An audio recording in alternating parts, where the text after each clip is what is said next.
আপনার ইমানকে আপনি নবায়ন করতে চান, তাজা করতে চান, তাহলে আপনার হৃদয়ের ভিতরে যে সমস্ত শিরক আছে এই শিরকগুলোকে আগে টেনে বের করে ফেলে দিতে হবে, এরপরে আল্লাহকে স্থান দিতে হবে।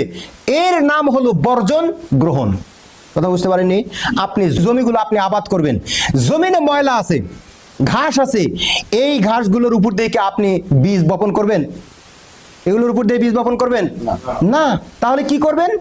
এখানে যে কচুরি পানা আছে, যে সমস্ত আবর্জনা আছে, এই ময়লাগুলো, এই আগাছাগুলোকে আপনাকে আগে পরিষ্কার করতে হবে।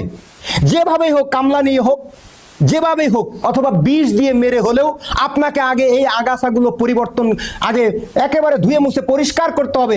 পরিষ্কার করে এরপরে উপযোগী করে সেখানে আপনাকে বীজ বপন করতে হবে। নাকি আপনি আগে ওখানে বীজ বপন করবেন?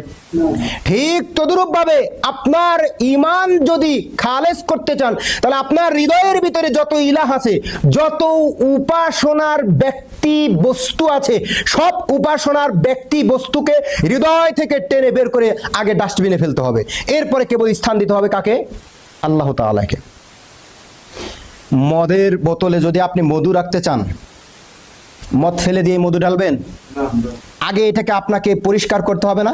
সাবান দিয়ে সুন্দর করে পরিষ্কার করে আগে ফেলে দিবেন, তারপরে সুন্দর করে এটা পরিষ্কার করবেন, এরপরে আপনি সেখানে মধু রাখবেন। সুতরাং যারা শিরিক করে এরা মদ পানকারীর চাইতে নিকৃষ্ট নয়।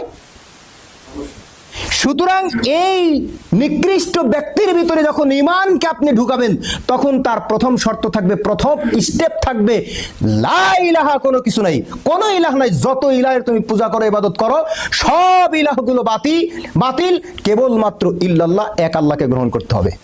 এটা হলো লা ইলাহা ইল্লাল্লাহর দাবি। আর এটার রয়েছে 4টি স্টেপ। প্রথম স্টেপ, বহু রব বর্জন করতে হবে। কি বর্জন করতে হবে? বহু রব বর্জন করতে হবে। লা ইলাহা, কোন রব নাই, কোন কি নাই? রব নাই, কোন রব নাই। লা ইলাহা, কোন রব নাই। কোন রব নাই মানে রব আবার কাকে বলে এটা জানতে হবে না? যে আমরা যে বলছি কোন রব নাই, তাহলে রব কাকে বলে? রব বলা হয় যাকে